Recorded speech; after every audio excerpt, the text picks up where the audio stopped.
Hello, everyone. Welcome to episode 308 of the Canadian Football Countdown, a proud member of the Canadian Football Podcast Network and the Alternative Football Network.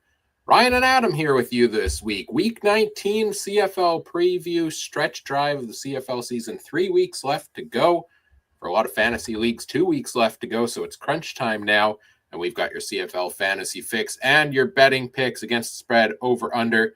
Really good week last week for both Adam and I in that department. Good week for some in fantasy, good week not so much for others. We'll get into that all in a little bit here as well.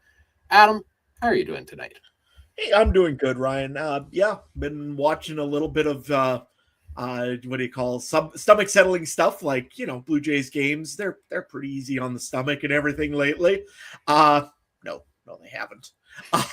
Anyways, and honestly, been busy on the farm, been getting back to work here.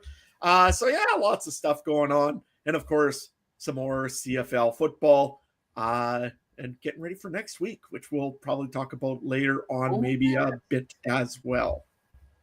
Yes, exciting times next week. Winnipeg, Saskatchewan, in Winnipeg. I wonder what that could mean for the podcast. Stay tuned for the end of the show, maybe, and we will talk about that there.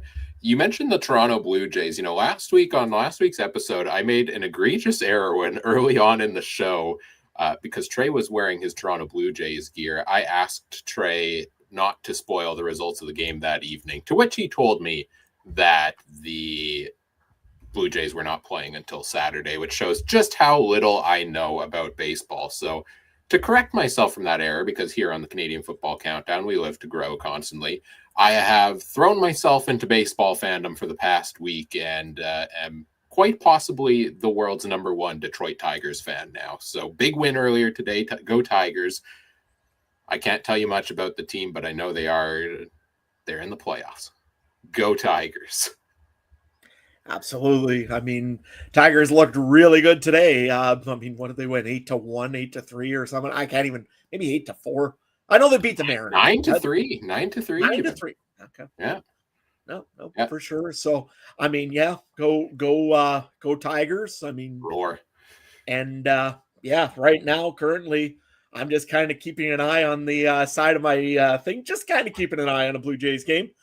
Kind of looks pretty good, but it's also the Blue Jays, and I've seen them do sillier. So, I think we're in the bottom of the eighth. So, all right. Well, it's crunch time there. We are live tonight talking CFL football. We got the baseball talk out of the way, so now we can talk some CFL. Brought to you by our presenting sponsor, Game Time TV. You can learn more at GameTimeTV.ca or Facebook.com/GameTimeTVMB. We will take your comments and questions in our live chats throughout the night, so feel free to send those in as the show goes along. Before we go any further, we do want to acknowledge that the Canadian Football Countdown is brought to you from Treaty 1 territory, traditional territory of the Anishinaabe, Cree, Ojibwe, Dakota, and Dene peoples, the homeland of the Métis Nation, as well as from Treaty 4 territory, traditional territory of the Cree, Saulteaux, Dakota, Lakota, Nakota, and Métis Nation. Also, if you're looking for additional content between this weekly episode, head to the Discord community. The link is in the episode description. It's free to join us over there. Talking CFL fantasy, had a lot of good start-sit questions in CFL fantasy chatter going on in the Discord earlier today. NFL talk. That's throughout NFL weekends, obviously, as well. And the pretty lively MLB channel right now with baseball playoffs going on and me learning how baseball playoffs work. So if you want to see that, come to the Discord, because who knew that it was the second round of the playoffs and it was a 5-game series. I learned new things every single day. All right, let's talk CFL Week 19. Adam is still here if you're watching the video, just, I believe, having some video issues, so he's turned his camera off. So you just get to look at my face and a little circle for Adam, so I apologize that you have to look at my face still, but I am here nonetheless. And Adam is here nonetheless. So let's talk injury, news, and notes to kick off Week 19 CFL Fantasy. This segment might be a little less organized than normal because typically I try to go through the injury reports and take out the most notable pieces, but did not have the time to do so today. So I've got them pulled up and we'll just go through them on the fly. First game of the week, Toronto and Saskatchewan. kicks it off on Friday night. I think the biggest news is on the Toronto side. Nick Arbuckle is shut down for the rest of the season here, Adam. And this week, it's going to be Jarrett Daggy getting the start after he basically started last week. I mean, Arbuckle got injured on the very first play of the game, I think, or on the first series, and Daggy came in and threw 49 passes. Many of them went into hands of the Hamilton Tiger Cats. Many of the plays ended up with him on the turf, but he also did complete a number of passes and put up a decent effort for that offense. So he's going to get the start this week. Sounds like Tucker Horn might get the start in the final week of the regular season. Why not? Toronto's out of the playoffs at this point in time. Other notables for Toronto, Wynton McManus is out. That's a big one. Supposedly he's been playing. And not only is Wynton McManus out, Wynton McManus has also been shut down for the season as well with that injury. So, yeah, I mean, he's been playing basically injured all season long. So that's a notable one there. On the defensive side, Anthony Lanier still out for them on the D line as well. Makai Polk did not practice on Tuesday with a shoulder injury, but he was full participant on Wednesday and is ready to go. I think he had 14 targets from Jarrett Daggy last week, which might be close to a season high among all wide receivers. DeMonte Coxey showing up on the injury report, meaning maybe he's getting closer to being back, but he is still out this week. Meanwhile, the Saskatchewan Roughriders secondary seems to continue to have some injury issues. Tavon Campbell out once again. Jackson Ford out again. Nelson Lacombo out again. Roland Milligan Jr. out with a foot and knee injury. Somehow Marcus Sayles, despite getting injured every week and never practicing, finds a way to be available still. So a small light in a corner of darkness for the secondary for the Riders there. Dante Myers questionable.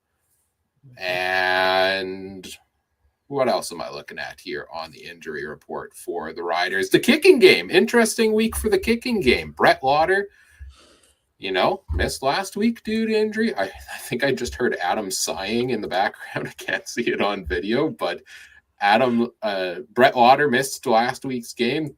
Campbell Fair got his shot, performed even worse than Brett Lauder has thus far. And this week they signed an American kicker, I believe. I'm trying to find the name. Michael Hughes. Huge signing for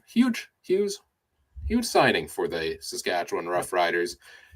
Continue the puns on the kicker names there. Hopefully that's better, I guess, for them. And with that play, essentially the Riders can't even play him right now. He's an American. So until you see Tavon Campbell or somebody else in the Canadian side of the football come in, they can't play him.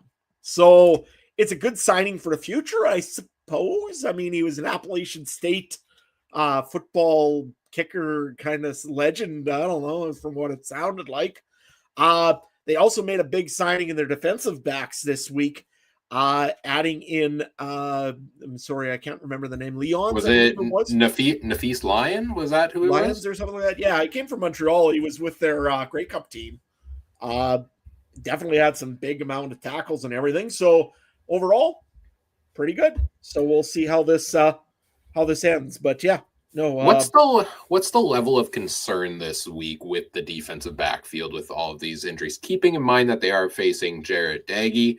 I think I and many others last week thought that maybe that Ottawa offense was going to feast on that secondary due to some of these injuries, and they made life miserable for Drew Brown in that game. Now it's Daggy playing against them. Are you concerned about the secondary or not really because of the opponent?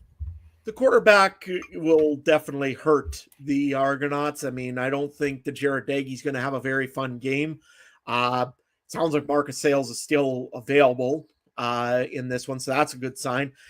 Brooks Jr. really had a good game against Ottawa as well, and that really was a good thing to see because it's going to be a little while until I think we're going to see Roland Milligan back if it's going to be playoffs, is my guess, because that didn't look good for Milligan Jr., and that's a big piece for the Rough Riders secondary.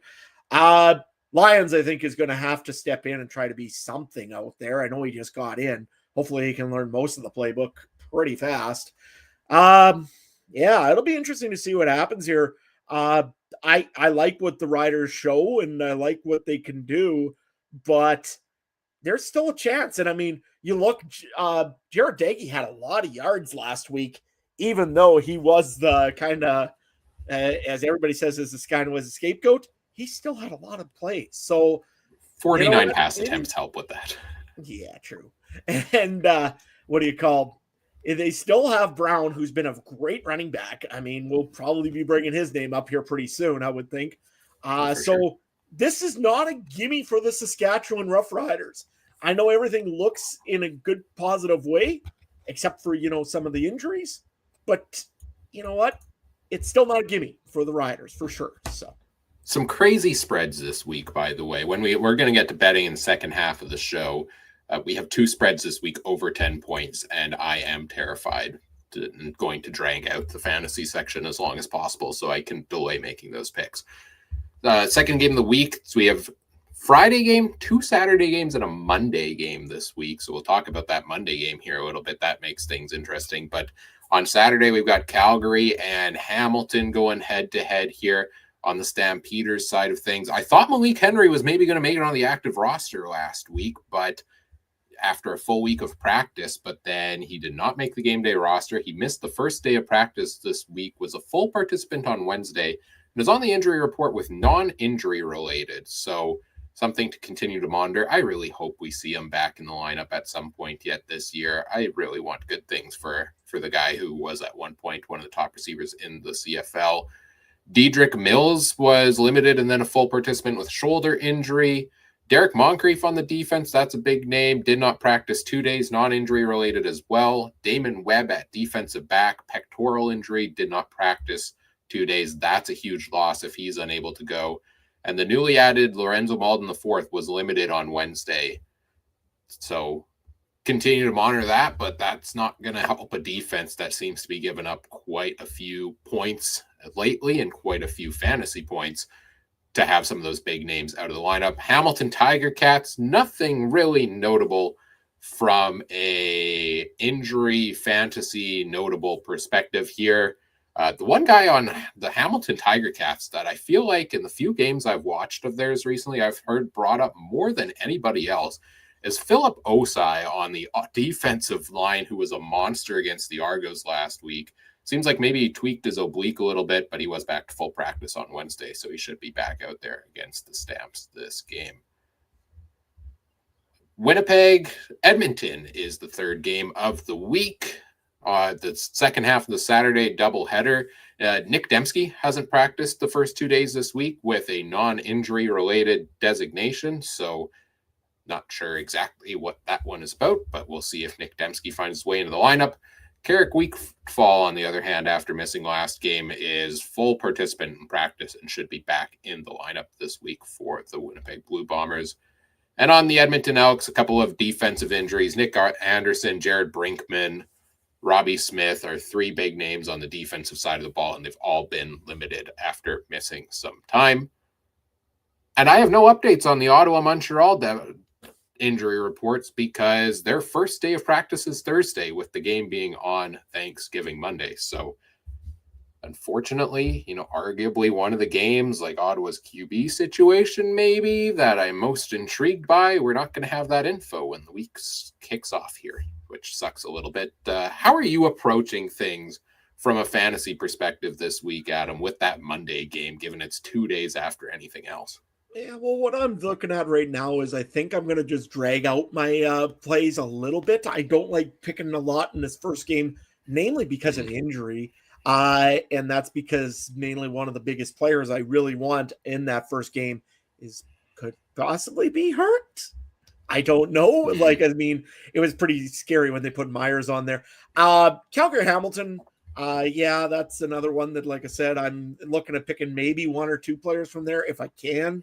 But Montreal right now, they got somebody I really do want, but I don't know if I want to wait that long and see what happens. Like it's going to be strategy because I want to see what my opponent is doing this week before I go and jump 2 feet in on the quarterback that I really want this week. So again, I'm going to have to play this. I hate to use a baseball term, but I got to play my bullpen a little bit and kind of watch what the opponent's doing and play into what I need to do to try to win the week. So yeah, it'd be interesting to see what happens here, but definitely I'm not looking at, well, there's some players. I can't say I'm not looking at nobody at the first game of the week, but yeah, I'll let you know more what's going on here later on.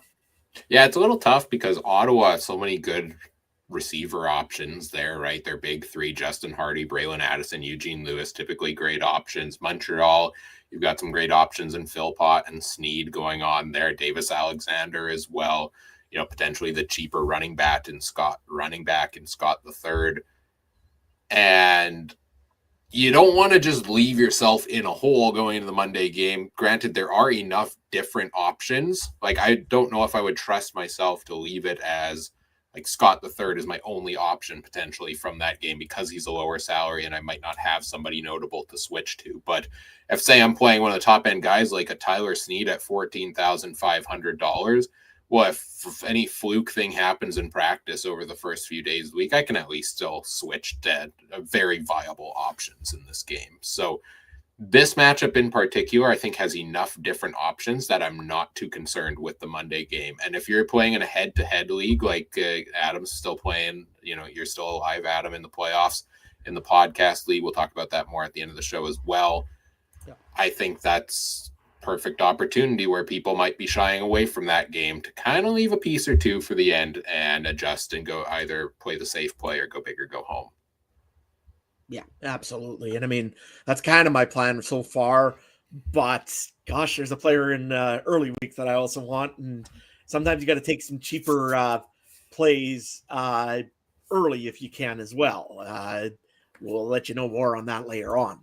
Oh, we'll probably let you know more about that right now because it's time to get into our second segment here, which is our CFL Fantasy lineup draft for the week. If you're playing CFL Game Zone Fantasy where you've got your $70,000 budget, you're trying to mix and match pieces to fit into your lineup, we're each going to draft unique ones here today as we have for the last few weeks. We'll go back and forth. Whoever snake draft format, whoever starts the round off, the other person must pick from the same position as well. Last week out, we had a 3-person draft. Trey was here as well. That was our first 3-person draft of the season. I took home the victory with 138.3 points. You guys left me, well, Adam didn't really have a choice, but I got left Nathan Rourke as my captain, and he once again delivered the victory there. But Adam, you came up pretty close behind. Levi Mitchell did really well. Keon Hatcher, Greg Bell, and that Ticats defense with a ridiculous 18 points last week. You had 133.8. Trey had a rough week. Nick Arbuckle was his captain. That's impossible to come back from when your captain puts up 0 points because he gets injured on the first play of the game. So he could have been worse. That's the other thing. He could have been worse with his pick on the captain. That is true. Drew Brown scored less points than Nick Arbuckle did. So, yes, Drew Brown with the unfortunate negative point total last week. All right. Since it was so fun to do last week, we're going to decide the draft order the way we like to decide draft orders here with a good old-fashioned duck race, Adam. Just the two of us in the duck race here. 20 seconds on the clock. Winner gets first overall pick in this week's draft. I've got the Santa hat on, feeling a little festive here in early October. Adam, you got a red duck here, number 2, with a nice little fancy pattern on it. And we'll start the duck race here to see who gets first overall pick in this week's draft. That red duck's looking pretty good all of a sudden here. It's starting out strong early. Yeah, maybe I set the timer longer than I should have. Oh, here comes Team Ryan. Of course, here comes Team Ryan at the end. And looks like it is Team Ryan. Santa hat was good luck, I guess. Santa's bringing me the first overall pick in this draft for Christmas this year, or for Thanksgiving, I guess. Let me get it set up here. I'll get the board set up for us. I got to switch a few things in order to adjust that lineup. But yeah, first pick on the board. Can't say I'm as excited about it this week as I would have been in past weeks because the BC Lions are on a bye, which, as I joked in the Discord community earlier today, that now this is not, we're not playing, we have to play actual fantasy football at this point in time. It's no longer just who can fit the most BC Lions in their lineup. Yeah, exactly. And I mean, that's when the real challenge becomes a challenge now. So pretty much if you could have fit Justin Hardy, Keon Hatcher, and Nathan Rourke in a roster, you could pretty much pick up $2,000 players for the rest of it and make probably a pretty good run. Now, yeah, there's none of that. So this is when it really matters, and that's when it becomes playoff time. So we're gonna see what happens here. I lost my fantasy matchup this week in the playoffs in the CFL Podcast Fantasy League to shout out to the CFL Outsiders who stacked Nathan Rourke, Keon Hatcher, Justin McInnes, and their two running backs were Thomas Bertrand Hudon and who was the other really cheap one? Ludovic Choquette, the backup running back of the Calgary Stampeders. So basically just a bare bottom play to fit the rest of the lineup in. And yeah, they smoked me because the BC Lions are such a fantasy cheat code. So can't play that this week, which makes it a real interesting play. I'll kick us off here in the draft. Without Nathan Rourke available, there's a few different quarterbacks I'm interested in, so I don't feel the need to jump there right away. Wide receiver, I'm kind of iffy all over the place too, so I'm going to jump to my favorite play here and start us off with running back, and I am going to go with Greg Bell of the Hamilton Tiger Cats at $15,000. I know I'm probably going to need to fit a $15,000 running back in no matter what. Some of the talk today in the Discord was Greg Bell or Justin Rankin, who's the one to have.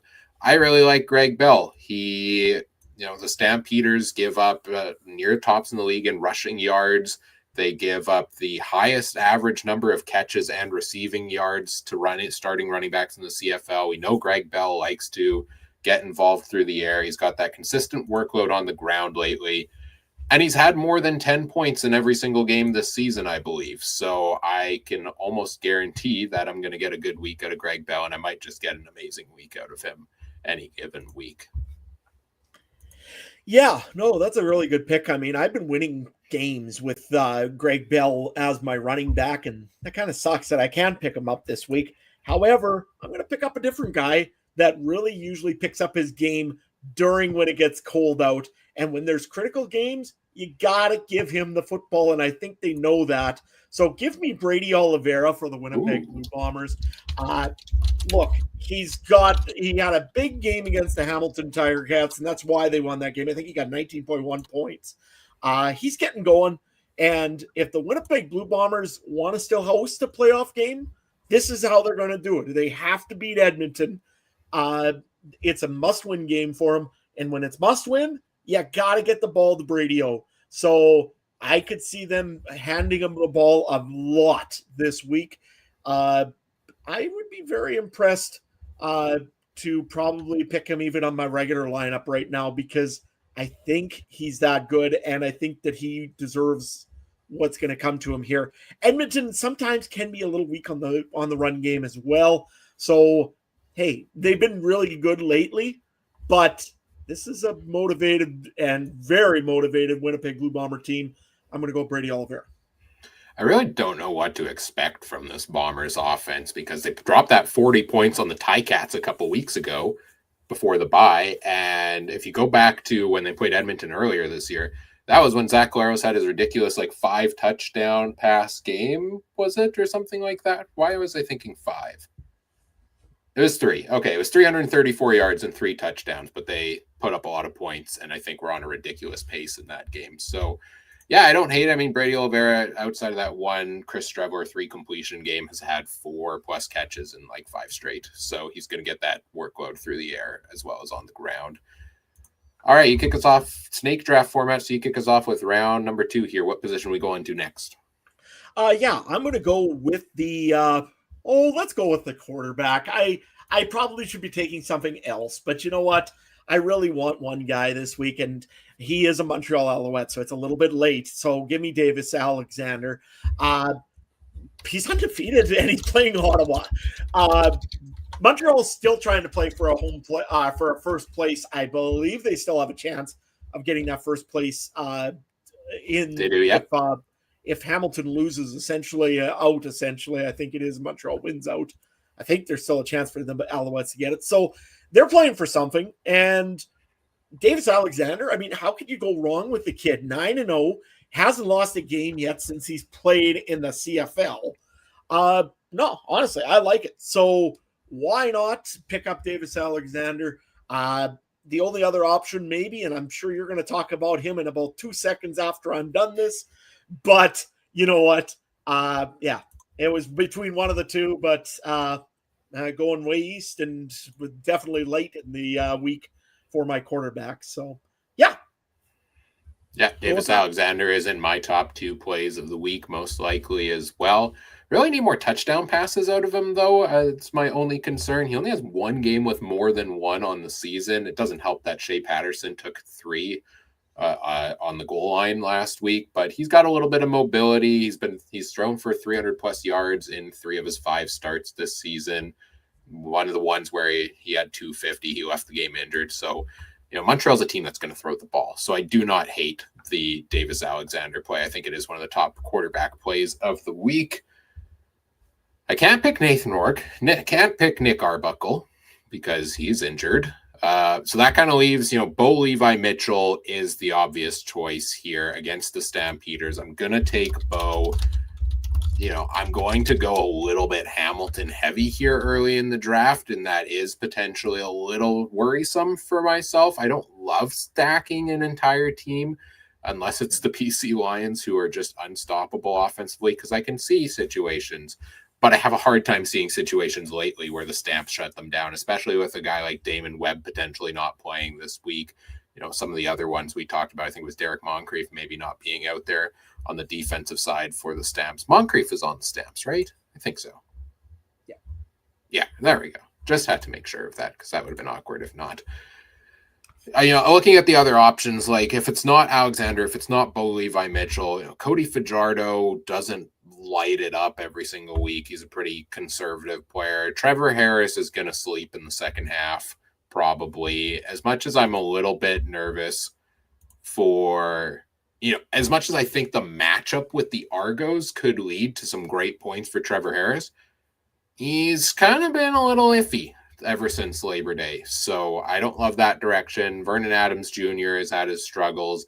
Zach Collaros, I think I joked in the Discord earlier today that I'm not allowed to recommend Zach Collaros as a fantasy play without being wrongfully accused of identity theft, because I've been saying you should never pick Zach Collaros in fantasy football. If you want a discount, you could go Drew Brown. Personally, I would love to see Dustin Crum start at quarterback this week and the rest of the season for the Ottawa Redblacks. I think if Ottawa is actually serious about Drew Brown being their franchise quarterback and their guy going forward, they have no business putting him out there with that offensive line for the rest of the season and letting him get hurt, which has happened several times this year. So I think Dustin Crum should play. The problem is we're not going to get that knowledge until too late in the week, so I'm not going to save the money for Dustin Crum here, and I will take Bo Levi Mitchell as my quarterback. And I'm assuming that's the guy you thought I was going to take. Oh, yeah, absolutely. I mean, pretty much for me, it was one of the two. I mean, I could have picked Davis Alexander. I could have picked Bo Levi. Either way, I'm getting one of the best quarterbacks, I think, in this week by picking one of them. That being said, watch Trevor Harris absolutely pick apart the Toronto defense and get 40 points. Nah, I'm kidding. Also, Jared Daggy is $5,000. I'm kind of tempted. That's not a bad option. Yeah. I'm kind of tempted especially because I'm out of the playoffs in all my leagues, so I'm just playing for fun here down the stretch for the most part. I'm kind of tempted with Jared Daggy. My only concern is, yes, even though the Riders' defense is banged up, that defensive line and linebacking core for the Riders is going to be a nightmare for Jared Daggy to deal with, just like Hamilton was last week. And I could see him being on the ground quite a bit in that game. So I'm not going to take him in this draft. But as I kick off round 3, I am going to take a teammate of his that is just too good not to pick every single time in the draft at his current price of $7,000. It's Spencer Brown, who's put up, he has only had 10 or like 8 or 7 carries. And I'm just trying to find his stat line here. Got to scroll through a lot of Toronto running backs. They've had a lot this year. 7 carries, 8 carries, 8 carries in his last 3 games isn't super encouraging, but 9 targets and 7 targets in his last 2 games is what I really like to see. And against the Riders defense, I'm not really concerned about his rushing totals. I more am looking to feast on the fact that the Riders give up the most targets in the CFL to starting running backs. And if Daggy gets as much pressure on him as last week, he's going to need to do dump pass after dump pass to Spencer Brown. So at $7,000, I think that's a cap saving that can produce equally as good as any of the $15,000 guys. Yeah, I agree. I've gone honestly for the price of it and everything else. Spencer Brown's an awesome pick out of Toronto. And I mean, the points are just been crazy for a quarter or for a running back that just got into the league here. Honestly, he's been looking really good for the Toronto Argonauts. That means I got to go with my really cheap option for the running back position because I got some other players that I really want to get. And I think he'll get some good points against the Ottawa Redblacks. It's another Montreal Alouette. I'm going to go with Stevie Scott the second. $4.9 thousand, very cheap play. Should get you some yards. That being said, I mean, take a look what happened to Travis Tice in the game against Saskatchewan. Everybody picked him, and then, yeah, he's injured. So let's hope that doesn't happen again.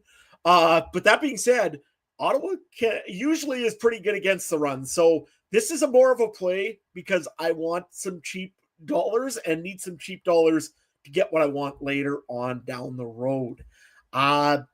So that is the pick there. I'm going to go next with, let's see here. Just while you think there for a second, I'll just chime in on Stevie Scott the third. Yeah, for sure. You know, Montreal's all the talk has been about how they are a pass heavy team and they never run the ball. And it's 3 games that he's been in the lineup, 19 carries, 13 carries, and 12 carries for him. He does get a lot of receiving work, which makes him not a high-end fantasy value. He's good for the price because he's super cheap. But you love that rushing work all of a sudden for Stevie Scott the third and them starting to commit to the run game a little bit. Means more opportunities, means more chances to deliver points. Yeah. Makes sense. So I'm going to go next because I'm trying to go cheap here and try to get my cheap plays while I can get them. And this is probably a good strategy because I think it'll make Ryan kind of maybe sweat a little bit. I'm going to go with the Ottawa Redblacks for my defense. And again, it's not because the Ottawa defense is good, and I don't think they will be. I'm going with them because they're $4.9? Yeah, $4.7 thousand. So yeah, that's the main reason why I'm picking them right now and trying to get them in as I do this. So yeah, go ahead and you can pick a defense here, Ryan. I know how much you and me both sometimes value our defenses. Yeah, it's interesting. I mean, Ottawa, I like the cheap play, although I don't like them as much against Davis Alexander, who protects the football pretty well. Other ones I'm considering, Hamilton against Calgary. The Stamps, I don't think they give up a ton of sacks, but the Hamilton defense was tenacious last week against the Argos. Or the other one I'm considering is going upper echelon of price, and I might do it here just to see how the rest of this draft plays out. I already took a discount with Spencer Brown at running back. You know what? Give me the Saskatchewan Roughriders defense at $9,600 here this week. I'm going to try it out. You know, part of this show is highlighting different plays for people. We typically highlight the base level defensive play, but give me the Riders defense. They have delivered quite a bit lately. 17 points last week, 7 the week before. They had that dud against Montreal, but 10 plus points and 4 of 5 before that.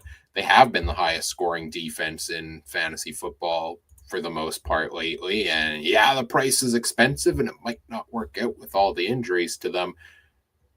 But if Jared Daggie's going to throw the ball 49 times a game, Jared Daggie's probably going to throw 2 or 3 interceptions in that game. And maybe the Riders even take those back to the house. So I don't know. Do you think I'm crazy for taking your defense in this matchup at that price? Absolutely not. I mean, if you've got the room and you can afford to do it, take the Rough Riders defense. I think they're ball hawks. They like to make picks in their secondary. Brooks has been looking really good for the Rough Riders. Again, the linebacking core is still pretty well all there. No, honestly, I like the pick for the Rough Riders. I just know that I have a hard time trying to afford other players, like 3 other players I still have to get into, and still try to get enough budget to make it work. So that's kind of why I'm looking at going cheaper on my option. But I do like the riders. If you can do it, do it.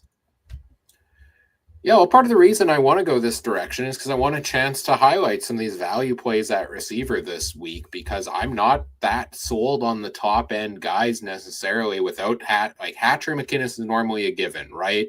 Now you have the likes of Snead and Philpott going up against Ottawa, who's actually a very good defense. You have Ottawa's quarterback situation is a little bit shaky. You have a lot of unknowns, crowded receiver rooms. The Argos receivers, what are they going to do with Daggy? So I don't mind taking some of these discounts at receiver this week, and I think some of them are very juicy and ones that I want in my lineup, and we'll start off with one of those. I'm going to make a triple tie cats here and take Keandre Smith, as I have, I think, in most drafts that we've done here, because his price is now down to $6,000 after he put up 15 points last week. He's had 3 dud performances, I would say, in his last, let's see how many games here, 11 games where he's finished under 10 points. But other than that, 8 of his last 11, he's finished over 10, and he's had games of 15 plus like 6 times in there. At a $6,000 price, you can't go wrong with that. Like, if you're getting 9 points, I'm happy with that. This is a cheap receiver who is getting the target share, getting the quarterback play of an elite receiver who should be rostered if you need a discount play. So give me Keandre Smith.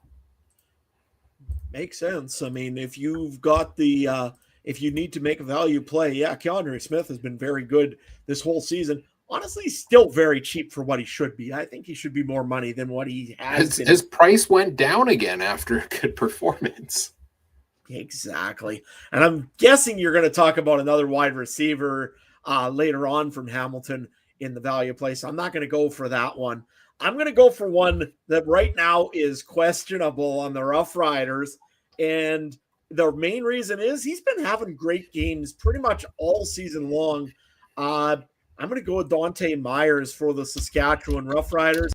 Had 27.8 points last week. 21.9 against a losing effort against the Montreal Alouettes.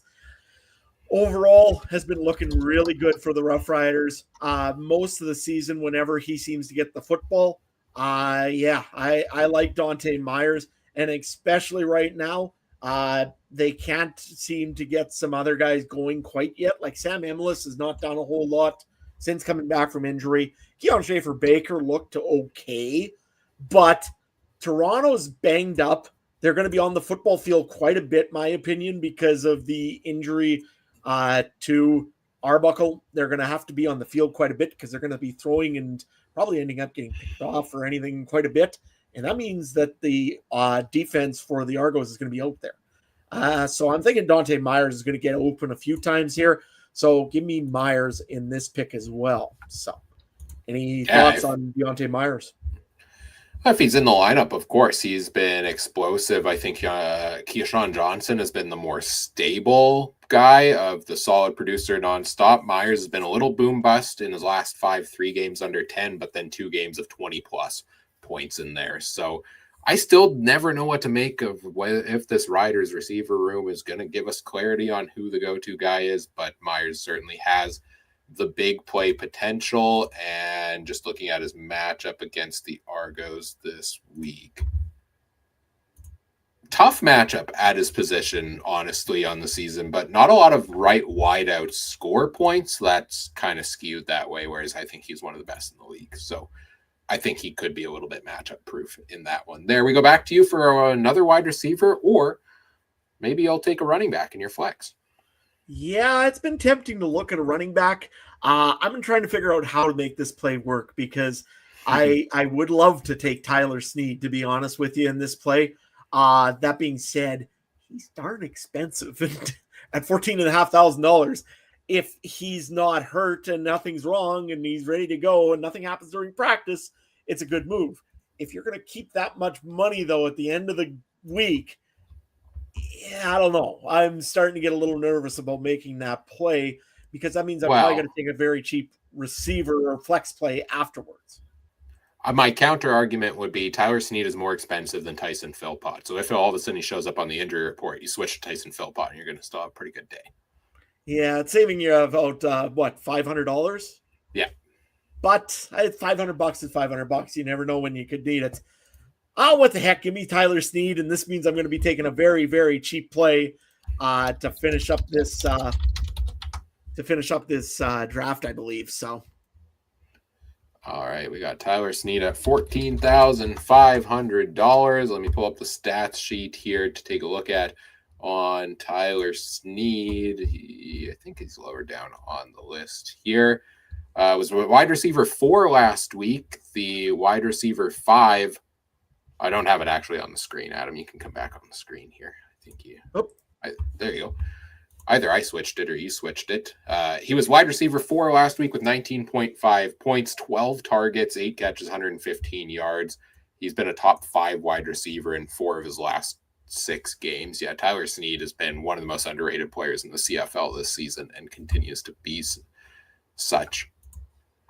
All right, so you got $3,200 left for your flex. I've got $17,400 for a wide receiver in a flex, so I can't afford one of the top tier options. So I'm going to go to another guy that I was worried you were going to take, but I'm very happy you're not. And that's Ontario Wilson of the Winnipeg Blue Bombers, who I may have had last week or the week before. $7,000 still seems to be incredibly cheap for a guy who has put up 12 plus points in 3 of 4 games since he's been back in the lineup. Target share dropped off a little to what I don't like it to be. Only 6 targets in his last 2 games, but he has some big plays. Zach Collaros' MO is to launch it down the field. He's not the nickel and dime type quarterback. So if Wilson gets 3 or 4 of those targets and makes plays happen with them, then I think he's going to produce absolutely for the price in a decent matchup against the Edmonton Elks. Yeah. No, I agree. I think that Ontario Wilson, they got to get him going for the playoffs as well. So you got to expect a few passes his way, and usually that means deep passes. I think Ontario Wilson's kind of their deep threat. So, yeah, we'll see how that goes for the Bombers, but definitely like the pick. So now I've got $10,400 left for my flex play. I'm looking through all the options here. I don't love a ton of them at this price, honestly. So maybe I would, change my mind, do a little bit of shuffling. I probably would change off of the Saskatchewan defense at this point and not go that route. I think this is a benefit of, going through this draft live here as you see the thought process and kind of having to switch things out. 2 guys I have in consideration could go Jareth Stearns against Edmonton with Winnipeg, but that would be back-to-back members of the Winnipeg Blue Bombers. I don't love that. This guy has kind of dropped off in recent weeks, but last week he had 8 catches or is on 9 targets for 97 yards, and we talked about Jarrett Daggy might be throwing the ball quite a bit. Give me Deshaun Brissett against the Saskatchewan Roughriders from the Argos at $10,200. The price is way higher than I would want it to be, but he had some success earlier in the season. I'm banking on that high volume, meaning he gets involved. And at middle slot back against the Riders, let's see what the matchup looks like there. It's actually not the best matchup. So, I'm kind of making do with the price available to me at that point. None of the other options really scream exciting to me at the price. So I'm just going to fill it up here with the likes of Deshaun Brissett and hope he gets a couple long plays. Yeah, no, I think it's a decent play. I'm not sure it's the biggest play I probably would be making in my own roster for Deshaun Brissett. But you know what? Hey, it's a pick nevertheless. I honestly got goaded into Tyler Snead, and I kind of felt bad that I did it because there was other players that I really should have picked. Would you like to change your mind? Yeah, I would like to if I could. Let's do it. Okay, well then I'm going to take Keon Schaefer-Baker there. Okay. And now I got to look and see how much money I got left because I should have a little bit. Honestly, Schaefer-Baker last week looked actually pretty good against a Ottawa defense that's really kind of, well, again, they're suspect to the ball, long ball a little bit. I think he gives me, about 4.7 left now?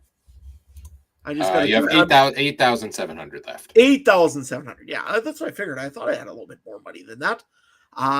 Yeah, give me a minute here. I'm going to give you one actually crazy, but especially when you called it earlier this week or year on me when I picked them. But anyways, Keon Schaefer Baker looked good coming back on his first game. Looked a little bit like he had some plays where he was trying to catch it right between his chest bone instead, or with his center chest bones instead of his hands. But you know what? I think after a week of practice and a little bit of calming down and realizing, hey, I'm not going to get hurt if I go out there, I think he's going to be pretty comfortable now. So I'm going to go with Keon Schaefer Baker for the Rough Riders. And my last pick, he had a huge week last week, and they seem to want to start getting him going. Give me Shamar Bridges for the Hamilton Tiger Cats. No. You know what? I was trying to figure out my numbers earlier and try to make it work. And I thought Ryan was going to pick him up just because he had enough Ticats, and I thought he was going to go with the Ticat sweep almost, but I guess not. Honestly, Shamar Bridges, I think, is a good pick if you're looking for some value play. And honestly, Bo Levi looked like he wanted to get him going. So if he wants to get him going again, good luck. My counter argument would be if I'm taking any cheap Hamilton receiver, it's Brendan O'Leary Orange after his play last week at $5,000. He had the 2 touchdown catches. Not a lot of targets, but I like him a little bit more than Bridges. But hey, I questioned it last time you took Shamar Bridges, and he scored a touchdown that week. So what do I know? Adam knows everything.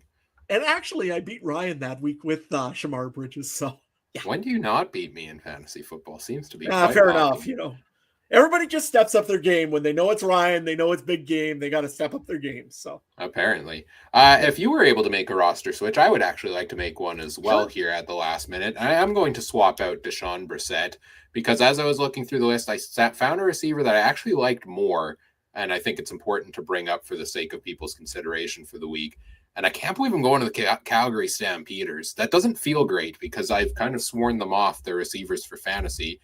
Give me Jalen Philpott at $9,100. You know, I haven't been high on them just because Vernon Adams doesn't complete a ton of passes a game. But the target share for Jalen Philpott, 10 targets, 12 targets in his last 2 games. He gets some rushing work as well. Could be good in a matchup against Hamilton in that capacity. Now, this is do or die time for the Stamps. The Stamps have a very real possibility, in my opinion, of missing the playoffs this year.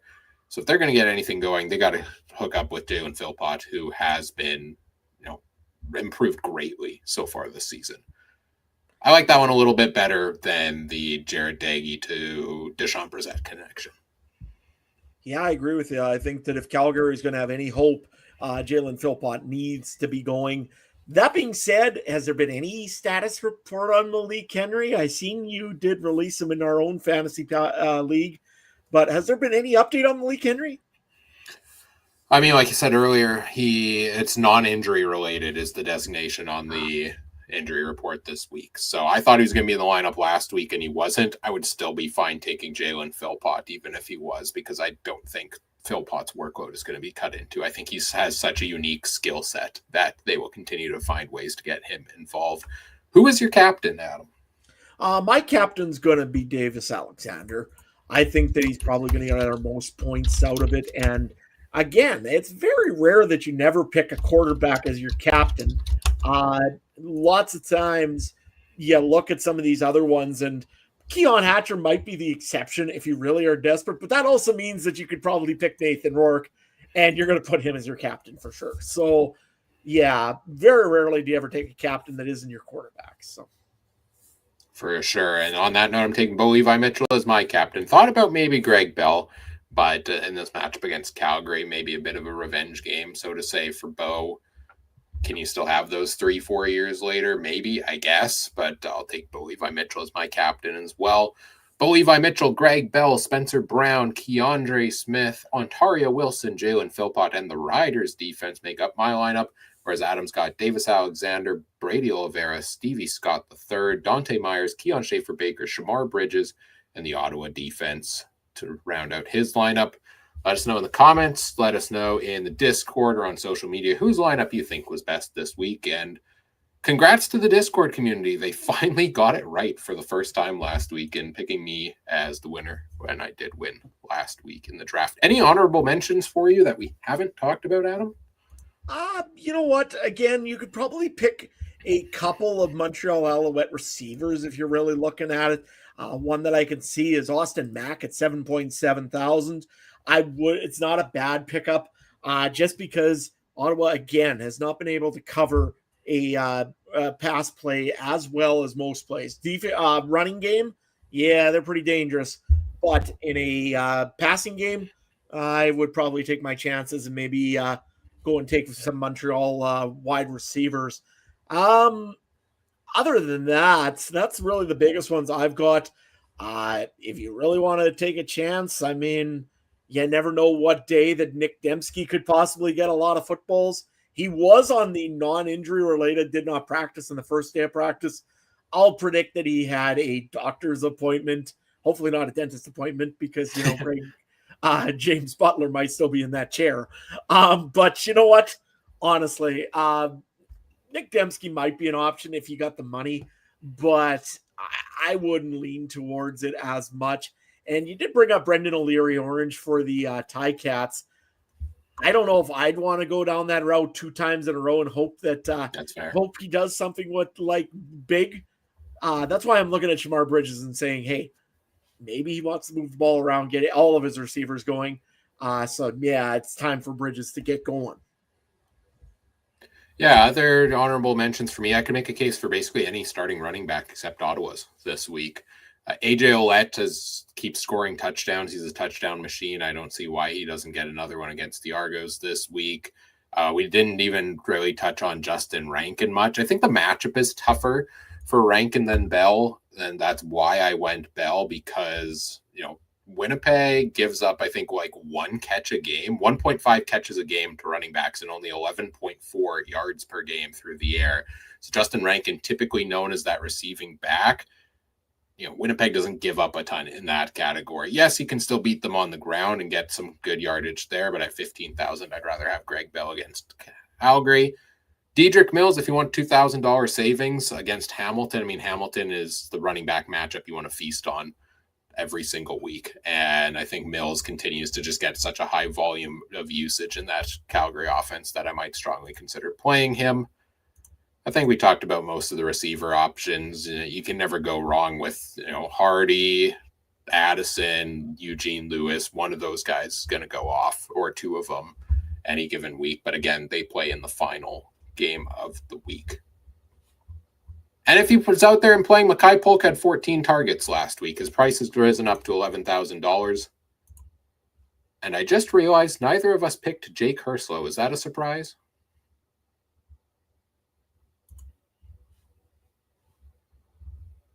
Adam?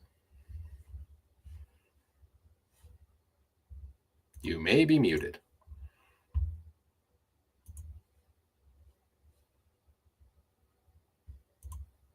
Or we're having some technical difficulties. All right, well, I'm going to assume this is not me. I'll remove Adam, and then we'll let Adam re-add himself. Adam is gone. Thank you, Richard, in the chat. I'm sure he'll be back. He picked his team, and he's off to go, I guess. Maybe Adam's back in. But yeah, nobody picked Jake Herslow this week at $12,000. I thought about it. Quarterback situation makes me a little bit iffy. He did have the down week last week. I also didn't have room for any high-priced receivers, but if I do, Herslow seems like one to bank on any given week. Adam, are you back? I think I am.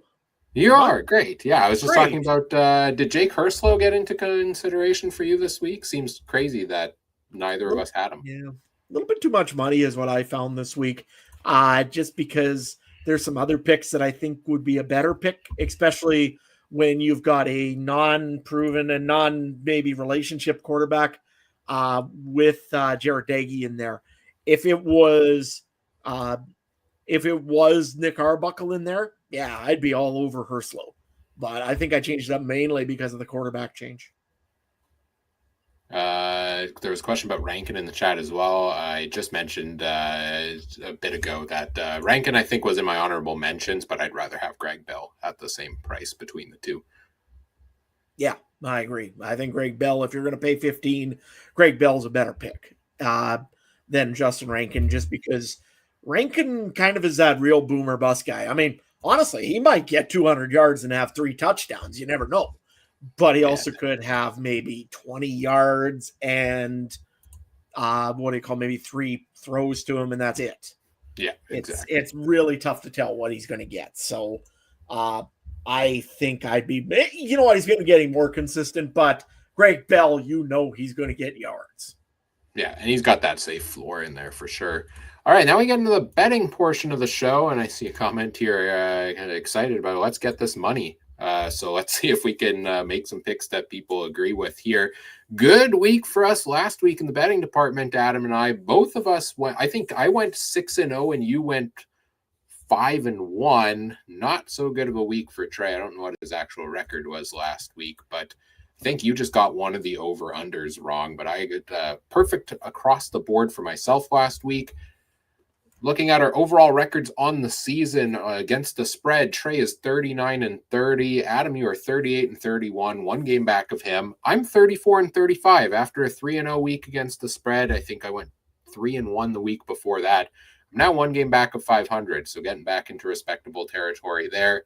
And we'll see if we can keep that on track this week. It's going to be tough with some of these spreads here. Over under on the season, Trey and I are tied at 36-34-1, above 500 there. And Adam, you are at 32-36-1. So I think if my math is correct, we're all above 500, but we would like to start getting into that 60% range there as well. Let's see what we can do with some of these lines this week. We start off with the Saskatchewan Roughriders, 10.5-point favorites over the Toronto Argonauts on Friday Night Football. Over-under is at 49.5. What do you think about this game, Adam? Riders win this matchup. I believe they clinch first place in the West Division. Toronto, this is a meaningless game for them at this point. They're just playing for pride.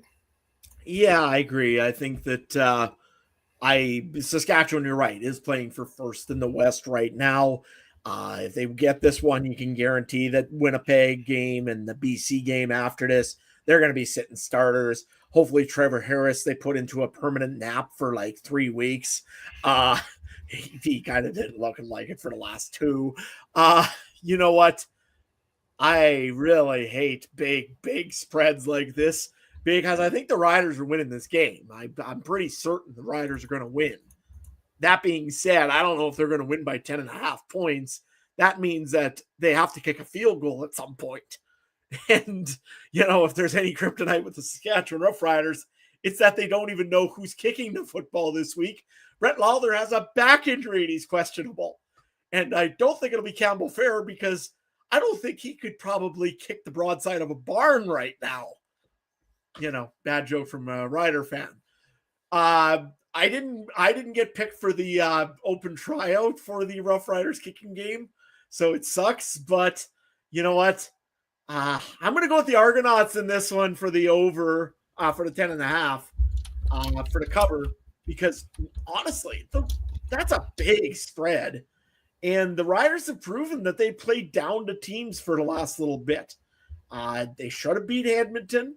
They should have ended up beating Montreal back in the day. Montreal just took it to them in the end. That was a complete blowout. But even Ottawa last week, that game should have been a complete blowout. It wasn't. I know it's the nighttime game for the Riders. They get pumped up for it. It's the Obsidian jerseys coming out. They're going to be pumped up for it. But you know what? And it's a game that they, again, can lock up first. But if we're going to do a little bit of the Thanksgiving, are we still doing our Thanksgiving? Oh, yes. What the teams are? Yeah, it's Thanksgiving weekend. So what's this game? Yeah, so I'll go on this game first. The Rough Riders are like that Thanksgiving gravy, essentially. They've got it. They know it's good. Everything is good about it, but you pour it on and you feel bad about it because it's just, you pour it on anything and you realize, geez, that's going to add the pounds to it. And eventually it's going to hurt you. So I don't know what it is with them, but yeah, it's been that kind of year for the Riders. Overall, though, enjoy the gravy while you can, Riderville, is what I'm trying to say. You got to enjoy the gravy gets cold quick. You know what? It's in thick. It's not good for you for a while, but man, it's sure tasty when it comes. And congratulations. They're probably going to get first in the West this week. Give me the Argonauts. Give me the under in this game here. I know it's 49.5, but I don't know. I don't like the Rough Riders getting a lot of points in this one, and the Argos aren't going to get much either. So under, give me the Argonauts. And for the Argonauts, what they are in the Thanksgiving meal, they're like the green bean salad that comes out, like, the green bean casserole, I guess I should say, that comes out, and nobody takes that. And by the looks of this year, nobody took the Argonauts, including right now Toronto. I don't think anybody's paying any attention to the Argonauts, unfortunately, especially when there's more attractive things, like the main course being the turkey, namely the Toronto Blue Jays. So, yeah, they're like the green bean casserole. They're just not being looked at all, unfortunately. And, it's usually the one that doesn't make it anywhere and ends up in the trash. They're like the green bean casserole with a little too much cayenne pepper unnecessarily thrown in there for the fire that Ryan Dinwiddie brings to the post-game press conferences. Yeah, fair enough. That's true too. Yeah. That being said, go ahead with the coin here first, and then I'll get my pick. For sure. It is going with the Toronto Argonauts. Probably they think that the cover, but it does outright. So yeah, the coin picks the money line here. So the coin. Bold prediction. Fitting for the coin, which is money, to pick the money line picks every game. That's like, that makes sense. I'm taking the Argos to cover here as well at 10.5. It's a scary spread. I think there's many ways this can go. The Riders could start slow enough that they don't blow them out on the board, or they could get far enough ahead that in garbage time, Toronto's throwing a lot and they're putting up a lot of points. I mean, they put up 29 on Hamilton last week, despite losing Arbuckle in the first play of the game. So I'm going to take Toronto here as well. I guess I got to split the difference between you and Trey on the over and the under here, and I'm a little bit iffy on it because the Riders haven't scored a ton of points lately, but the Argos defense also isn't good, and they can put up some points. Give me the over, but I'm not super confident in that one. Yeah, makes sense.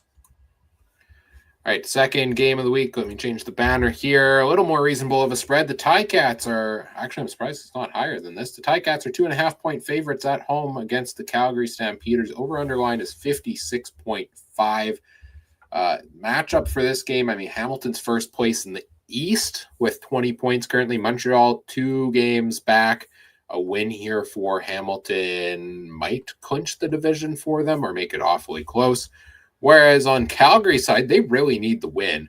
Calgary right now is third in the West behind the BC Lions and the Saskatchewan Roughriders. They are tied with the Bombers, and they're only 2 wins up on Edmonton for that last playoff spot. And they play Edmonton in week number 21 to end the season. So if Calgary can't get themselves back on track, which they really have struggled to do in recent weeks, they're possibly in danger of missing the playoffs if Edmonton can find a way to go on a run here and steal a couple of games down the stretch. So a lot to play for in this game. I'm going to take the Ticats to cover the 2.5-point spread. I really don't see, I think I would take this even at like a 5 or a 6-point spread. I don't have faith in the Stamps right now.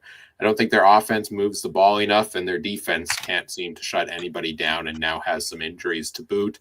Bo Levi Mitchell, Greg Bell, Kenny Lawler should feast all over this Calgary defense, which is why I'm going to take the over on 56.5 points here as well. That's a huge point total. It's scary to take the over on that, but I think both teams will be able to put up a few points in this game, and Hamilton might put enough up to hit the over by themselves potentially. What do you got, Adam? Well, first of all, we'll go through the Thanksgiving portion of this here. The Calgary Stampeders are like your dressing. When it's going and it first comes out, it's nice, it's moist, and it tastes real good. But then you remember that it's still made of dry, old, stale bread. And unfortunately, the Calgary Stampeders are starting to turn into that dry, stale bread that everybody really doesn't like. It's been a tale of 2 seasons kind of for the Stampeders. And of course, that's kind of like Thanksgiving dressing. I mean, that's kind of the way it works. So the Hamilton Tiger Cats, they're like that pumpkin pie that you get at the end of the day. There have been just, tasty from right at the beginning. They started off a little bit slow. And of course, you never have your pumpkin pie at the beginning of the season or at the beginning of the meal. You have it at the end. And right now, the Ticats, boy, that win against Toronto made them really look good. Yes, they've had their moments, and there's some times when you don't really want the pumpkin pie. You'd rather probably have maybe a piece of cheesecake or something. But you know what? There's a lot of times where Hamilton has been right there, and it's always reliable, and it's always a part of your Thanksgiving meal.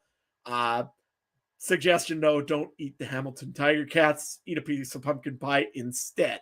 But honestly, if I have to pick between old stale bread or dressing, essentially, and a piece of pumpkin pie, I'm going to go with the pumpkin pie. I'm going to go with the Ticats in this one here. You know what? They're at home. It's an under 3-point game. I think the Ticats are just going to outright win this one. I think it's going to be probably a pretty one-sided game. The Calgary Stampeders are playing for, just to keep their playoff lives alive. So that's important. But they honestly never do play good in Hamilton. For the last few years, whenever you watch them, when they go to Hamilton, they aren't the best of teams. So give me the Ticats. I'm going to go with the 56.5 points. Oof. Yeah, I'm going to go with the over on this one, actually, which it sounds a little crazy. But honestly, Calgary's got to get a lot of points, and they know it. And so does Hamilton. I'm going to be very interested to watch that D-line for Calgary to see if they can actually try to stop Greg Bill. If they can't, it could be a long day for the Stampeders. But, yeah, Hamilton in the over, and the coin, it is going with the Calgary Stampeders as well. It's going for the underdog week for the coin so far. All right. And you said you were taking the over there, correct? Absolutely. Yeah, I'm going to take the over. All right. We're agreeing across the board because Trey also took Hamilton and the over in this game. So we think there's a lot of points to be had, which feels pretty good to me as somebody who had 3 members of the Ticats in his fantasy lineup that we drafted earlier. If we think there's going to be a lot of points on the board. Winnipeg, Edmonton, Battle of the West Division, 2 worst teams in the West Division. Edmonton at home, 3.5-point underdogs. The Bombers, 3.5-point favorites on the road. 53.5, the over-under on this game. Winnipeg at 8-7, 4th in the West due to the tiebreaker with Calgary.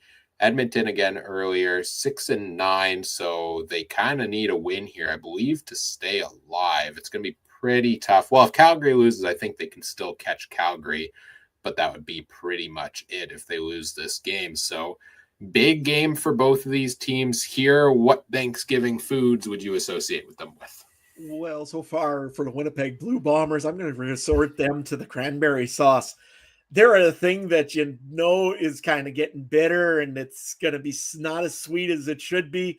But it's still there, and it's always there, and you know that it's probably still going to end up on your plate at some time this season. So, yeah, that's what I go with for the Winnipeg Blue Bombers. The Edmonton Elks has been a very tough one. They're probably kind of like that turkey that you took out of the oven a little bit too early. They're just about there. They're just about ready. You just need to put them back in for a little while longer and they'll be fine. But if you look at this receiving core, it really hasn't produced a whole lot this season, even though it was really meant to. And it's kind of like, again, that turkey that you just look at and say, it's just not quite done yet. So if I put it back in the oven, when I bring it back out, which would be like next year for the Edmonton Elks, it should be actually pretty tasty. So see, I was going to argue that the Elks are the turkey that you try to cook in the oven, but you forget to turn the oven on until it's almost too late for dinner. No, that's true too. That's a possibility as well. I'm just saying they're not quite done yet, Edmonton Elks. But, yeah, either one works. I mean, that definitely would be a good one too, I think, for the the forget to turn on the oven for the first 9 weeks. But, yeah, so on the picks here for this one, Winnipeg's playing hard and desperate, and so is Edmonton. I like Edmonton at home, to be honest with you, but 3.5 points isn't really much. Yeah, I'm going to go with the Winnipeg Blue Bombers. I think that they really, really do want to host a home playoff game and show that, hey, we can still go into Saskatchewan and possibly come home and play in the Grey Cup. They want to do what they can. And of course, Edmonton, I'm sorry, but like Ryan said, start the oven a little bit earlier next year. And I'm going to go with the under on this game here. I think it could be a pretty good defensive battle. Edmonton's been playing really good defense as of late, and so is Winnipeg playing a little bit better defense than they used to. Of course, they came off that big victory against Hamilton 2 weeks ago. So, yeah, give me the Bombers, give me the under, and the coin. This time here, it took the home team, the Edmonton Elks. So, yeah, coin's always taking the opposite of what I'm doing today. So, coin has taken the underdogs on every single game so far. While you were giving your pick, I've been trying to scroll back and find when the last time the Edmonton Elks beat the Bombers was, and I ran out of time because you gave your pick already, and I didn't find it yet. So it was pre-COVID because, and I could be wrong, I've been scrolling through this pretty quick, but I do not believe the Elks have beaten the Bombers since before 2021. And I don't know when the last time was, maybe 2019, 2018. So yeah, I'm going to take Winnipeg on this one, as much as I think Edmonton could surprise them a little bit with their defense playing much better as of late. But I'm going to take the Bombers. I'm also going to take the under. Taking the under on Elks games has worked pretty well for me lately, in the sense that I think their defense is very underrated, and I think their offense is slow to start, and Winnipeg's defense could shut them down.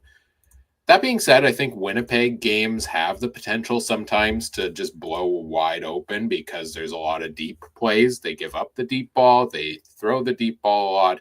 So I'm not entirely surprised if this hits the over, but I'll like the under on this one a little bit more. And if anybody in the chat or in our comments afterwards knows when the last time the Edmonton football team beat the Winnipeg Blue Bombers, I don't even know if they were called the Elks at that point. So we'll see if that tradition continues this week. Good old Thanksgiving tradition. Speaking of good old Thanksgiving traditions, it's the Monday game between Ottawa and Montreal. It's part of Thanksgiving weekend every weekend. I don't love it that we have 2 days after every other game before we get to this one, but I also don't love that Montreal is 13.5-point favorites at home. That is disgustingly large of a spread. Makes me want to just hide in the corner. I don't know what to do with this game, Adam. So tell us what Thanksgiving foods they are, and that might help me make my decision. I don't know how it's going to possibly help you, but you know what? Especially with the over-under on this one. Oof, this is a pretty big one. I'm going to start with the Montreal Alouettes, though, first. They are this disappointing Thanksgiving meal until your favorite aunt shows up with her favorite salad. And if you give my implications there, your favorite aunt is, Davis Alexander with the favorite salad that gives you a very good chance of moving on to the Grey Cup. Because with that salad, you know what? The Montreal Alouettes has really looked great. Every time Davis Alexander comes back, that team plays around him. And if you have that proper salad, it can make a Thanksgiving meal go around that salad, and people rave and rant and everything else all about it. So that's why the Montreal Alouettes are that favorite salad from your favorite relative. The Ottawa Redblacks are the Chinese food that you order after your regular food is burnt to the ground and you can't get rid of it. Honestly, Ottawa, get some new coaches and get something done here. I'm sorry. The general manager needs to go, and this needs to be gone down completely. Go get a replacement. Get something better than what you've got right now. Honestly, it has not been fun for the Ottawa Redblacks. Watching Bobby Dice on the sidelines has just been terrible. So again, that would be like your burnt turkey that you really don't want. And then your savior, Rick Campbell, the Chinese food, shows up to kind of go and salvage what he can. Yeah, sorry, Ottawa, but that's what I could see out of that one. As for the pick, 13.5 points. Wow. 2-touchdown win. It's easily the highest of the season. Yeah, without a doubt it is. It's in Montreal. Yeah, no, I'm going to go with Montreal Alouettes. I don't see anything right now going Ottawa's way. I'm sorry, but Montreal has got this one. They need the win just to kind of keep up with Hamilton, if nothing else. And especially if Hamilton loses against Calgary, then Montreal's really going to be motivated. So, yeah, give me the Alouettes. Give me the 51 and a half. Yeah, give me the under on this game. Ottawa can score points unless it's Dustin Crum. I don't know who's in there for a quarterback even right now. So if it's Crum, this game could get interesting. And then maybe I might want to switch my pick to Ottawa.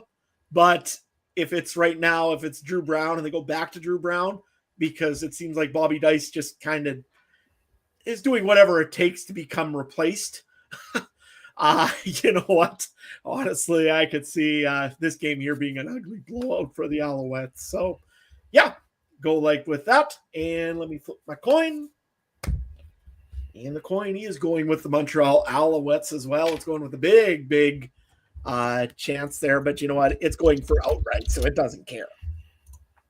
Yeah, for sure. I mean, that's kind of a gimme there for the most part. Richard in the chat did the digging for us. November 3rd, 2018, the last time the Elks beat the Bombers, 33-24. Thanks for digging that up. So even further back than I expected it.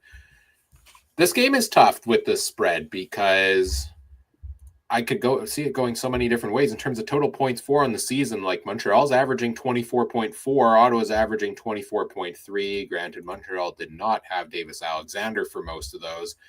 In the games that Davis Alexander has played, the Alouettes have won all of them by 18, 21, 10, 1, and 18. So 3 of those 5 have been above this spread. It's still a very high spread. I could see it being a case where Dustin Crum all of a sudden does come in and leads them to, a epic comeback, or at least brings it in close. I kind of want to go Montreal to agree with all of you guys, but I'm going to stick to my principles that when the spread is this large, I'm going to take the underdog Ottawa Red Blacks on here. There are just so many different possibilities for how this could end up as a success. They could catch up late in the game. They could keep it close throughout, right? Whereas Montreal, you really need them to be dominant from start to finish, not let Ottawa back into it if that's going to hit. So give me the Red Blacks here on the spread. Give me the under as well. I like that because I think both of these teams might not score a ton of points in this game. And hopefully we get like a 23-20 Montreal win, and then I'm right. I do have one also for the BC Lions as well for the turkey sure. Thanksgiving. We got to have everybody involved. And obviously some of our BC Lion fans are in the crowd. They're like the Thanksgiving dinner that you didn't have to contribute nothing to. They're the tastiest ones. They're the best ones. And you know what? Lately, those are the ones that you really eat a lot at, because right now the BC Lions are eating away at everything that comes near them. They are feasting. So, you know what? Essentially, BC is the entire Thanksgiving feast. Hopefully, everybody has a good Thanksgiving. Yeah, I'm sure the BC Lions are going to be gorging on some turkey and having a good time as they watch the Winnipeg Blue Bombers and the Calgary Stampeders and the Edmonton Elks duke it out for any position in the CFL West. I like it. Did you come up with all of these by yourself? I just ad-libbed every one of those. I did not even think about. I was looking at the really. Game, I was just trying to think of it. Yep, not a single one. I just ad-libbed that whole one. Yeah, I was going to ask if you had any AI assistants because that was really well thought out. Kudos not even to close. You. I just made it up as I went along. That might be up there as one of the top 5 most shocking moments in this podcast history. I thought you had those pre-written, pre-planned. I figured, you know what? It's Thanksgiving weekend. Adam's probably busy with a ton of farming stuff. He's going to make sure he shows up here to give his Thanksgiving associations. And you delivered. Well done, Adam. Once again, one of my favorite segments every single year. A true Thanksgiving tradition. All right. Before we round out our show, do we want to talk about fantasy league updates to wrap things up here? It's playoff mode. You got your updates for the podcast network league? Yeah, the podcast fantasy league's in the semifinals now. oddly enough, it was a whole league of upsets pretty well. Almost everybody in the top tier got upset. Of course, Ryan, you mentioned earlier, you got upset by the CFL outsiders. Trey, he got upset by Rouge Radio's Dolts. And of course, a Piffles podcast upset as well. Steve actually gets upset by the newcomer, Greg on Sports, which Greg doesn't need your sympathy or your pity follows, just so you guys know. So don't follow him. I don't know. That's what he would say. So thought I'd throw it in there.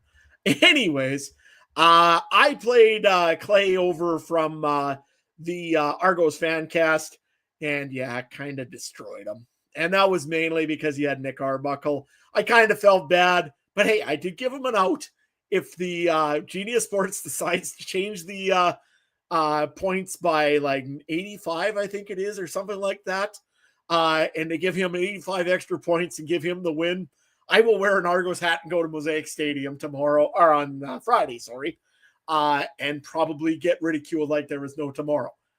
But you know what? I think I'm pretty safe on that one there. So it ends up with our semifinals. I'm the highest seed, so I get the lowest seed. That would be Greg on Sports from the Piffles podcast. And Rouge Radio Adults is going to take on the CFL Outsiders. Of course, winner gets all the jelly beans to give to a local charity or benefit for whatever they decide. I still am trying to think of which one to give mine to. It's down to 2, I think I've got kind of lined up. If I make it that far, Greg on Sports has been like the absolute Cinderella story. At one time, he was in the basement right behind, well, not quite as bad as Horseman Ryan, but, not far from it. And now he's in the playoffs and he makes the semifinals. So the Cinderella story versus the, I hate being called the heavy favorite. I just do not like being called a favorite. So, yeah, I'm nervous. I'll tell you that. If you got some good suggestions for fantasy, I've got a roster kind of lined up and ready to go that I think is going to win. But definitely look for some insight from anybody in our Discord community. Make sure you check that one out. Ryan, do you want to run through the podcast Discord league? Yep, I've got that one. Good luck to you, by the way, Adam. Carry the torch. Continue the tradition of the commissioner making the finals 3 or 4 years in a row now. So I guess maybe my greatest mistake was handing you commissioner duties, I suppose. That was my downfall. No, you've done a good job. Thank you for taking that over. In our Discord league, of course, Adam and I were out. We were playing each other for the People's Championship, which is basically the consolation round. And Adam beat me again, so I asked for a best 2 out of 3. So we'll keep that going this coming week. But in the actual playoffs, the rest of the CFC crew is out as well. Mike lost to our friend Brandon Sanders by about 5 points in his matchup, and Trey lost by about 70 because he also started Nick Arbuckle as his captain. So all 4 of us are out. 4 teams remain: Josh M and Brandon, No Good Noverby, and Waldo. Good luck to the folks in the Discord looking home to take top prize in a league that has been stellar across the board all season long. And finally, our draft league. We're down to the final 2 weeks because that ends in week 20 as well. I have pulled ahead in the standings over Trey once again by 9 points. And you're 9 points up on Mike for third and about 100 back of us. So I think it might be a little too late for you to catch up first and second, unfortunately, Adam, but you're still heavily in the race with Mike for third place. Last week, you had the top score, Adam, 110.8 points. I think you've had the top score, one of the top scores for many weeks in a row now. You just started slow to start the season. Nathan Rourke. That's all I need to say. Yeah, Nathan Rourke has been carrying your team for sure. I had 106.5, Mike 103.7. Trey impressively 94.4, despite a 0 from Nick Arbuckle, having to start Xander Horvath at running back because he had no starting running back for the week. Horvath got that long 10-point touchdown late in the game. That helped him out there. And having Keon Hatcher on the bench. And Jake Herslow having his worst week since he became a starter. And that's all because Liram Haralahu and the Hamilton defense combined for a whopping 38 points. So defense and kickers win championships, apparently. 2 weeks left in the season there. we'll see how that one plays out for this year's draft league. There was a quick question in the chat if you want to take like a 30-second answer to it, Adam. MOP conversation. Who's your MOP at this point with a couple weeks left? Nick Arbuckle's kind of out of it due to the injury. So I think it's safe to say it's between Nathan Rourke and Bo Levi Mitchell, most likely. Who do you give the nod to? Oh, if it was the beginning of the season, it's for a full season, it probably should be Bo Levi Mitchell, to be honest with you. I mean, he's done some amazing stuff to get that Hamilton team from a doesn't make playoffs to a, oh my gosh, this is actually a team that could go all the way this year and be a full Grey Cup contender. That being said, Nathan Rourke is on fire. I mean, there's no doubt about it. He should be in the Hall of Fame already. He's playing like he's an MOP. He's making all his other teammates all the way around him way better. You know what? Between those two, it's a very tough decision. If I have to say right now, and I know he's on my team, but I'm going to go with actually Bo Levi Mitchell. It just ekes him out. It's not because it's controversial, just because Bo Levi Mitchell has had the most consistent season out of all of them. Nathan Rourke was injured for that little bit at the beginning, and that kind of maybe messed it up a little bit for him. And he did kind of start a little bit slower. Bo Levi Mitchell, first two games, maybe he didn't have the best against the Riders, and I'm not sure, was it Ottawa? And then he kind of went and turned everything around. That being said, he's got a lot more help with Greg Bell, and look at his receiving core.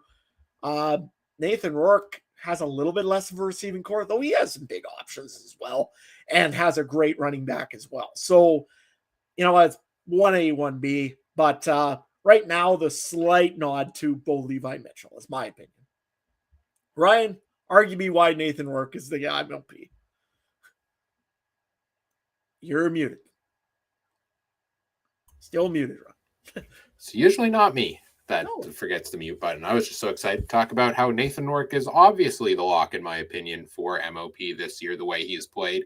And I'll, of course, approach things from a fantasy standpoint, because that's where all my numbers and charts and stats lie. And yeah, that's skewed a little bit, but he's played 2 less games than Bo Levi Mitchell and has scored 40 more fantasy points on the season. He's been a top 3 quarterback every single week but one on the year, whereas Bo Levi Mitchell took a bit of a dip here late in the season, where he had weeks where he was the 8th best, the 5th best, the 10th best quarterback. So I think Bo has had a fine season. He's been very good at times. He's also had kind of down the stretch drive, they started committing more to Greg Bell in the run game, and then he hasn't really been as outstanding. Maybe that's just due to the opportunities, but all the talk is around Nathan Rourke. I feel like it's going to go to him. I would be shocked if it doesn't. All right, I think that's it for this week's show. Next week, we will be back with our Week 20 preview, and we'll do the draft again. We'll talk injury updates. We'll do our betting picks for those games as well. In the meantime, you can check out the Discord community. The link is in the episode description. It's free to join us over there. Come chat with us in between episodes. You can also follow us on social media at CF Countdown Pod on X or Facebook.com/CF Countdown Pod. Check out all the other great shows from around the Canadian Football Podcast Network as well at CF Pod Network on X. Alternative Football Network also at the official AFN on X or alternativefootballnetwork.com. Check out all the other great shows there. Adam, where can people find everything you've got going on? You can find me at Adam Stewart 1. Usually right now I'm trash talking New York Yankees fans pretty much, but maybe not too much. You know what? They had a good season. Yes, I did say that right. They had a good season. Congrats to the Toronto Blue Jays. They're moving on to the ALCS to either face the Seattle Mariners or Ryan's Detroit Tigers. So, you know what? Follow along mostly for us in the Discord channel for all of our nonsense and tomfoolery in there. I mean, Ryan is going to go and be cheering his team all the way to the World Series and beyond. If he realizes what the World Series is yet, we'll figure that one out later on. But yeah, give me your thoughts also in the Discord channel when you get a chance of your favorite Thanksgiving analogies for each team. You got mine. We're gonna have those in the section here this week. So yeah, we'll give you, you can read mine later on if you want to, or if nothing else, make sure that you go and give us all a follow over on our X pages. Trey's at Trey MB Harness, and Mike is at Mike Garrell. I haven't heard from Mike lately. I got to figure out what that guy's up to. But yeah, Adam Stewart 1 if you want to check me out on X. And you can find me as well at Cooper Trooper 42. I know what the World Series is, Adam. I just assumed we had already won that as the Detroit Tigers, but I guess not. You don't win it in the wild card, Ryan. Maybe next year. And also, did you realize hockey started? Oh, yeah, hockey started apparently yesterday. Who knew? It's that time of year where all the sports are starting. You know, I have hitched my wagon to the Detroit Tigers randomly for baseball. I need a random NBA team also to back with, you know, relentlessness.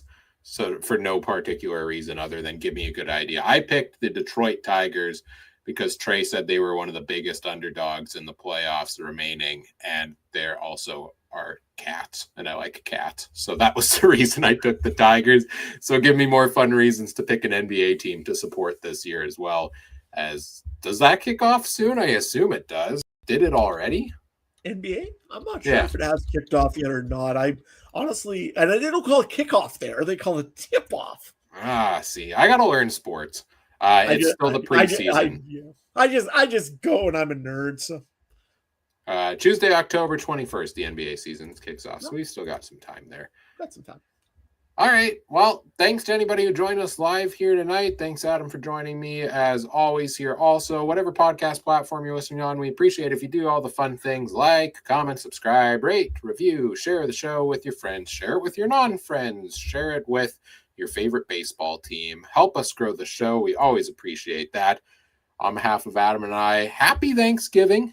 Enjoy this weekend's games. Thank you for listening. Take care. Have a good one. Bye.